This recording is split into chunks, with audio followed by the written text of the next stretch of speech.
Hey guys, I'm starting out today with a stamp by Viva Las Vegas Stamps called Writing Chevron and some Distress ink in Abandoned Coral. I applied the ink to my stamp and then I sprayed it with water, and the idea was to get a kind of flowy, watercolory kind of stamped image going.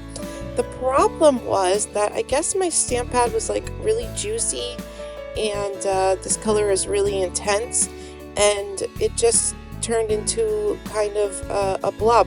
I wasn't expecting too much definition because that's the nature of stamping with distress ink and water, but I was expecting a little definition. So then I thought, well, let me go around it with a little bit of water, maybe get some of that color moving. Didn't work. So then I sprayed it with water, and then it just turned into a line of color. No chevrons at all. So then, since I had my page prepped with gesso, I was able to just wipe everything away and start over. Now, there was a little bit of color left on my page from the stamp, but that's okay. So I decided to go in with a lighter color. This is, Spun Sugar. So it's a light pink color, and it's working a lot better for me this way. So after I stamped with the Spun Sugar, I'm trying to find an ink pad that is a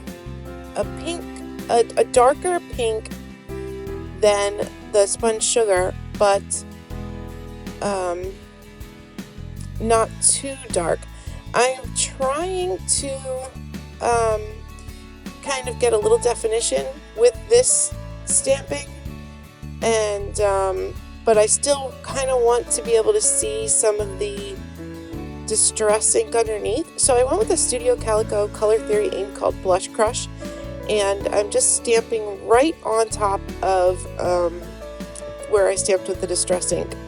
And because I stamped with water, it got a little flowy back there, so stamping with the Studio Calico ink on top, you can see the definition of the stamp, but then underneath you can kind of see the flowiness of the stamp, if that makes sense. I hope it does. And after that was dry, I took a Donna Downey Studios stencil called Scribble Script and some Titan Buff and some titanium white acrylic paint, and I mixed the Titan Buff and the titanium white because I wanted a really, really light tan color, and the Titan Buff was just too dark all on its own, so mixed with white it was kind of like that perfect subtle pop. So I'm just applying a few spots around my page of the Scribble Script, and yeah, so I had my plan for this page was the only plan I had was the chevrons with the watercolor stamping, and once that got messed up, like my whole groove was messed up, but it turned out okay, I guess. This page did take me about an hour to do, which is, I'm trying to do simple here at an hour. Anyway, so okay, so this bird is from a stamp and die set by Tim Holtz called Love You, and I stamped on tissue paper, and I'm going to apply that to my page, but first I have this cluster of chipboard and die-cut feathers and die-cut leaves and flowers, and I'm just kind of trying to arrange where I want it to go so I know where I can put my bird. And then I'm just going to put my bird down with some Collage Page matte.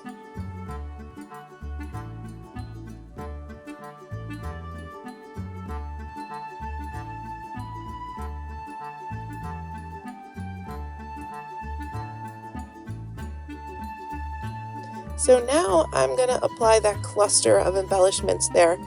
I took some pink thread, like embroidery thread, a light pink color, and I'm wrapping it around the top of like my feathers and the top of that chipboard piece, because I kind of want it to look like my embellishments are clustered together with that thread, and that's what like kind of like it's hanging from the top of the page with that thread.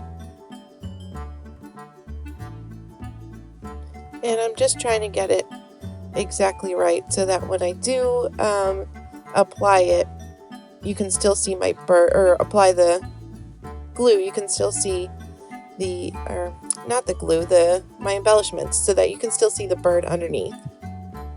And I'm just applying that with hot glue. And I'm looking at it, and oh, so I tied off the embellishment cluster, the threads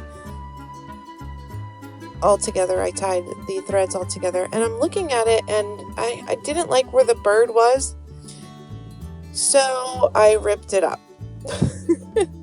And when I ripped it up, I ripped my page up, like the paper came up. So I did the best I could to camouflage it. I put more of that stenciling there, and the funny thing is that when I put another bird on, the bird pretty much goes exactly, well, in the same spot, but we'll get to that as we go. So it really was kind of pointless and just a waste of time ripping the bird up. But I'm using some like cardboard pieces to kind of pop up some of my feathers so that they're lifted up off the page and you see a little dimension going on. So this is where I put the bird, and you can see he's only up like a scotch from where he was to begin with. So this whole page was like a shit show, let's be honest. But sometimes they are, but you know, I still had fun making it, so that's all that really matters, I guess. And that's my page for today. Thank you so much for watching. A complete supply list is in the description box below. If you have any questions, let me know, and I'll talk to you guys later. Bye-bye.